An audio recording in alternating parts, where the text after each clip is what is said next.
Tell me about some special touches and scenes in Sherlock Jr. Well, there was one, his valet was dressed as an old lady, and he was running from the villains, and the valet says, "Come on, come to me."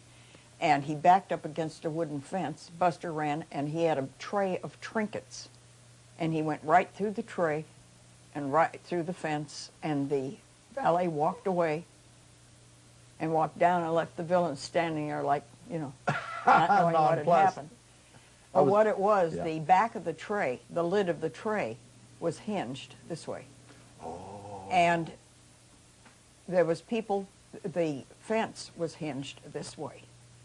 And there was two people behind. He had two wooden rods that came out, and he hooked his arms over them. And the two people behind picked his feet way up, and the skirt of the dress was weighted, so it stayed in position. And he went through the tray, and right underneath through the valet that was being held up, they immediately, the minute Buster cleared, they dropped his feet down, and he walked away. So it looks like he's gone right through the valet. Yeah, and they had to weight the skirt so it wouldn't move, so that you couldn't see what was going on behind. Sheer magic. Sheer. Now, so much of this genius of his involved physical situations, and you've indicated that aplenty in the last few minutes here. Certainly put himself through some amazing feats. What were some of the most dangerous ones now in his life, Eleanor Keaton, that he told you about or you saw or whatever? Well, the most dangerous, of course, was in Steamboat Bill Jr. in the tornado, where the front of the building dropped and over him, and he went through the second-story window. The window was measured, so he had 2 inches on each shoulder and about 4 inches on top of his head. And he had a copper nail in the dirt to find and put his toes against. Oh. And the building weighed 3,000 pounds. Could have killed him if it had been. Oh, of course.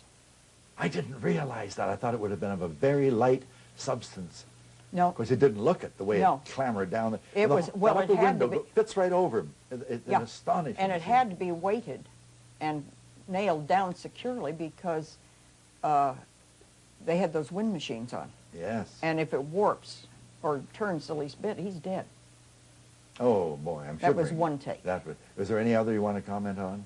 That's about it. That's about it, yeah. That's enough. That's enough to finish you off. Oh, yes. Oh, yes. It's terrifying to hear. I never realized that to this moment. Often wondered about that. Oh, that's absolutely incredible.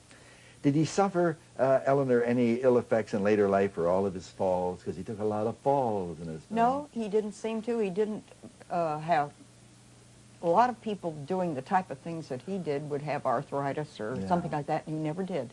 Never. Of course, he was still falling when he was 70. Yeah. Because he was raised doing it. And knew what he was doing. He never hurt himself. He knew how to fall.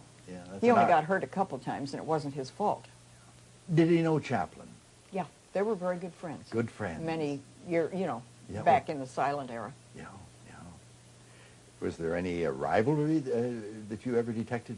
No, because they didn't have the same, they would trade material. Yeah. Because Buster would think of a real good gag or something, and it wasn't for him. It didn't fit his character. But it would fit Charlie's. Did he pass it on? Or Lloyd or any of the other comics. Yeah. They would trade things that they knew were not right for them. That's a wonderful spirit. I'm not sure that prevails today. No. Well, once sound came in, everything disappeared. They did appear, didn't they, now, I think, in 70 or something like that. Limelight, yes. Around the piano, which is one of the funniest scenes I've ever seen, the two of them. That's history making, isn't it? Yep. What about his problem with alcohol? That was magnified.